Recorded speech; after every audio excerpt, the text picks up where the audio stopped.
Hi friends, నేను మీ Nanditha dietitian. ఈరోజు మనం కాల్షియం డెఫిషియన్సీ మాట్లాడుకుందాం.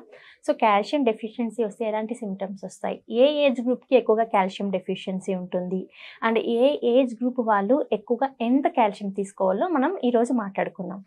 బేసిక్గా కాల్షియం అనేది చాలా ఇంపార్టెంట్ మైక్రో మినరల్ అనమాట. ఎందుకంటే కాల్షియం అనేది మనకు డెఫిషియన్సీ ఉంటే మన బోన్ డెన్సిటీ అనేది తగ్గిపోతుంది. మన బాడీలో బోన్ స్ట్రక్చర్ అనేది ఎక్కువగా 70% కాల్షియం, మెగ్నీషియం ఇలాంటి మైక్రో న్యూట్రియంట్స్తో ఫిల్ అయి ఉంటే రిమైనింగ్ 30% ప్రోటీన్, మిగతా న్యూట్రియంట్స్తో ఫిల్ అయి ఉంటుంది. సో మన బాడీలో ప్రతి ఒక్క ఆర్గాన్ని ప్రొటెక్ట్ చేయడానికి హార్ట్ కానివ్వండి, ఇన్నర్ ఆర్గాన్స్, లంగ్స్ కానివ్వండి, ప్రతి ఒక్కటి ప్రొటెక్ట్ చేయబడి ఉంటుంది. ఎందుకంటే మనకి మన బాడీకి ఒక షేప్ని ఇచ్చేది బోన్ స్ట్రక్చర్ అనమాట. సో ఆ బోన్స్ అనేటివి మనకి స్ట్రాంగ్గా ఉండాలి అంటే మనం తీసుకునే ఫుడ్లో కాల్షియం అనేది ఎక్కువగా ఉండాలి. కాల్షియం సరిగా లేకపోతే మనకి ఏమవుతుందంటే మన పోస్చర్ కానివ్వండి, మన హైట్ స్ట్రింక్ అవ్వడం కానివ్వండి, దీంతోపాటు చిన్న దెబ్బ తగిలిన మన బోన్స్ అనేటివి ఈజీగా విరిగిపోవడం ఇలాంటివన్నీ జరుగుతూ ఉంటాయి. సో మన బోన్ అనేది స్ట్రాంగ్గా లేకపోతే మన ఇన్నర్ ఆర్గాన్స్ ప్రొటెక్ట్ చేసే ఒక అస్థిపంజరం అనేది తగ్గిపోతుంది. ప్లస్ మన బాడీలో ప్లేట్లెట్ కానివ్వండి, red blood cells, white blood cells, collagen ఇదంతా మన బోన్ మ్యారో నుంచి ప్రొడ్యూస్ అవుతుంది. కాబట్టి మన బోన్స్ అనేటివి మన బాడీకి చాలా ఇంపార్టెంట్. సో ఈ బోన్స్ అనేటివి కట్టకుండాలంటే కాల్షియం చాలా ఇంపార్టెంట్. సో మనం తీసుకునే ఫుడ్లో కనీసం కాల్షియం ఎక్కువగా తీసుకోకపోతే బోన్ స్ట్రాంగ్నెస్ అనేది తగ్గిపోయి ఆర్థరైటిస్ అనే ప్రాబ్లమ్స్ వచ్చే ఛాన్సెస్ అనేవి ఉంటాయన్నమాట. సో బేసిక్గా పుట్టినప్పటి నుంచి మనకు 18 ఇయర్స్ లేదా 20 ఇయర్స్ ఈ ఏజ్ వరకు మనకి ఏమవుతుందంటే బోన్ డెవలప్మెంట్ అనేది ఎక్కువగా ఉంటుంది. 20 ఇయర్స్ దాటిన తర్వాత బోన్ డెవలప్మెంట్ అనేది ఎక్కువగా ఉండదు. సో మన బోన్ డెవలప్మెంట్ని మనము ఎప్పటిలోగా ఎక్కువ ఇంప్రూవ్ చేసుకోవాలి, 18 to 20 ఇయర్స్ వచ్చేంత వరకు, అంటే early adolescent. So early adult age వరకు మన బోన్ డెన్సిటీ మనం తీసుకునే ఫుడ్ని బట్టి బోన్ డెవలప్మెంట్ అనేది ఉంటుంది. కాబట్టి మనం తీసుకునే ఫుడ్లో డెఫినెట్లీ కాల్షియం అనేది ఎక్కువగా ఉండాలి. అండ్ కాల్షియం అబ్జార్ప్షన్కి వైటమిన్ డి అనేది కూడా మనం ఎక్కువగా తీసుకోవాలన్నమాట. ఇప్పుడు మనం తీసుకునే ఫుడ్లో కాల్షియం అనేది ఎక్కువగా ఎలాంటి ఫుడ్లో ఉంటుందో తెలుసుకున్నాం. Any type of green leafy vegetables మనం తీసుకునే పాలకూర కానివ్వండి, కొత్తిమీర, పుదీనా, కరివేపాకు, ఏ ఆకుకూర అయినా సరే మనం రోజు తీసుకునే ఆహారంలో డెఫినెట్లీ యాడ్ చేసుకోవాలి. ఎందుకంటే దీంట్లో మనకి కావలసినంత కాల్షియం పుష్కలంగా దొరుకుతుంది. దీంతోపాటు రాగులు కానివ్వండి, సజ్జలు కానివ్వండి, దీంతోపాటు మనము తీసుకున్న దాంట్లో నువ్వులు ఎక్కువగా తీసుకోవాలి. ఇలాంటి ఫుడ్స్ ఎక్కువ తీసుకోవడం వల్ల కాల్షియం అనేది ఎక్కువగా ఉంటుంది. అండ్ మిల్క్ ప్రోడక్ట్స్ ఏదైనా సరే, పాలు, పెరుగు, మజ్జిగ ఏదైనా సరే రోజుకి 200 ml వరకు యాడ్ చేసుకోవడం వల్ల మన బాడీకి కావాల్సిన 50% వరకు కాల్షియం అనేది అందుతుంది అనమాట. ఫర్ ఎగ్జాంపుల్ ఇప్పుడు మన చిన్నపిల్లల్లో మాట్లాడుకున్నట్లయితే 6 ఇయర్స్ నుంచి 8 ఇయర్స్ చిన్నపిల్లలకి వాళ్ళు తీసుకునే ఆహార పదార్థాల్లో కాల్షియం కనీసం 650 mg నుంచి 850 mg వరకు ఉండాలి. ఎందుకంటే చిన్నపిల్లల్లో బోన్ డెవలప్మెంట్ ఎక్కువగా ఉంటుంది. అండ్ మనం పెద్ద అయిన తర్వాత 40 ఏళ్ళు 50 ఏళ్ళు వచ్చిన తర్వాత కూడా మనకి బోన్ డెవలప్మెంట్ అప్పుడు ఉండదు. కాబట్టి ఆ బోన్ని మనం కాపాడుకోవాలి, ఆ స్ట్రెంగ్త్ని కాపాడుకోవాలంటే చిన్నప్పటి నుంచి మనం ఎలాంటి ఫుడ్ తీసుకొని మన బోన్ డెన్సిటీని ఇంప్రూవ్ చేసుకున్నామో చాలా ఇంపార్టెంట్. కాబట్టి ఎక్కువగా చిన్నపిల్లలు 6 ఇయర్స్, 8 ఇయర్స్, 4 ఇయర్స్ నుంచి చిన్నపిల్లలకి డెఫినెట్లీ వాళ్ళు తీసుకునే ఆహార పదార్థాలలో ఇలాంటి ఫుడ్లు ఎక్కువగా యాడ్ చేయాలి.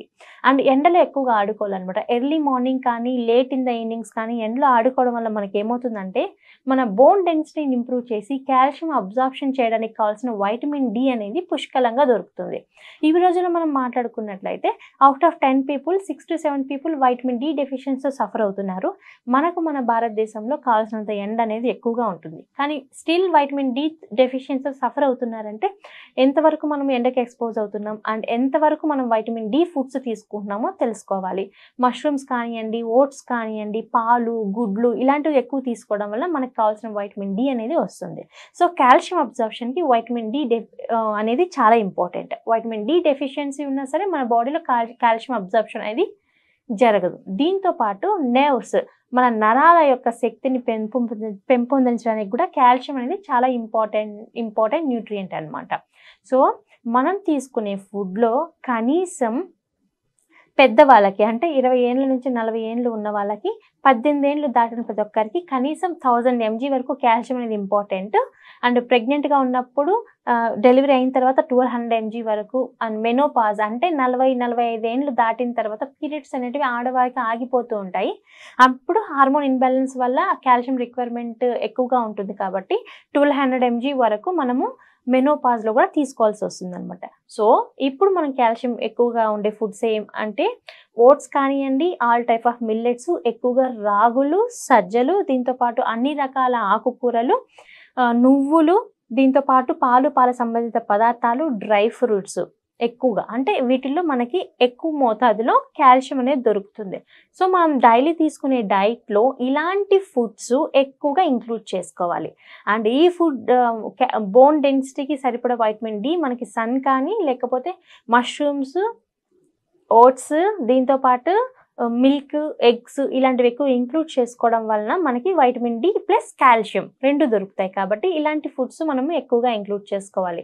సో, ఆల్వేస్ గుర్తుపెట్టుకోండి, మన బోన్ డెన్సిటీ అనేది ఇంప్రూవ్ చేసుకోవాలి అంటే, బోన్ స్ట్రాంగ్‌గా ఉండాలి అంటే మనకేం చేయాలంటే, చిన్నప్పటి నుంచి మనం ఎలాంటి ఫుడ్ తీసుకున్నాం బోన్ డెన్సిటీ ఇంప్రూవ్ చేసుకోవడానికి అండ్ రెగ్యులర్ ఎక్సర్సైజ్.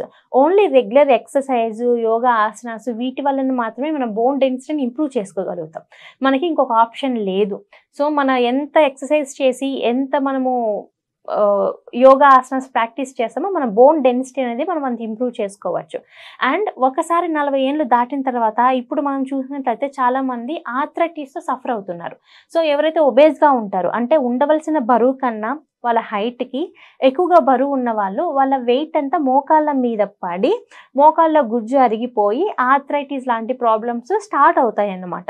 సో, మనము 40 ఏళ్ళు దాటిన తర్వాత ఆర్థరైటిస్ లాంటి ప్రాబ్లమ్స్ రాకుండా ఉండడానికి, ప్రివెంట్ చేసుకోవడానికి అండ్ చిన్న చిన్న దెబ్బ తగిలినా సరే, కింద పడినా సరే బోన్ ఫ్రాక్చర్స్ కాకుండా ఉండడానికి మన బోన్ డెన్సిటీని ఇంప్రూవ్ చేసుకోవాలి. అండ్ బ్యాక్ బోన్ అంటే స్పైన్ కూడా హెల్తీగా ఉండడానికి కూడా కాల్షియం అనేది చాలా ఇంపార్టెంట్.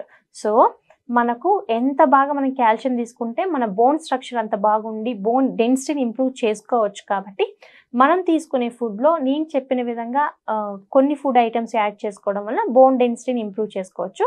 సో, బోన్ డెన్సిటీకి కావాల్సిన main nutrients calcium, magnesium and vitamin D. మిగతా మైక్రో మినరల్స్ కూడా ఇంపార్టెంట్. మెయిన్ న్యూట్రియంట్స్ అయితే ఇవి. సో, ఈరోజు మనము కాల్షియం గురించి మాట్లాడుకున్నాం. ఇంకొక రోజు మనం ఇంకొక మంచి టాపిక్‌తో కలుద్దాం. అప్పటి వరకు నమస్తే. సో, మనం ఈరోజు తెలుసుకున్నాం కదా కాల్షియం అనేది ఎంత ఇంపార్టెంట్ న్యూట్రియంటో. ఇంకొకటి, ఎవరైనా వెయిట్ లాస్ కోసం ట్రై చేయాలి అనుకున్న వాళ్ళు కూడా, వెయిట్ లాస్ జర్నీలో ఉన్న వాళ్ళు కూడా వాళ్ళు తీసుకునే ఫుడ్‌లో ఎక్కువగా కాల్షియం యాడ్ చేసుకోవడం వలన మనకి ఫ్యాట్ లాస్ అనేది కరెక్ట్‌గా ఉంటుంది. దీంతో పాటు బోన్ డెన్సిటీ కూడా మనం స్ట్రాంగ్ చేసుకోవచ్చు.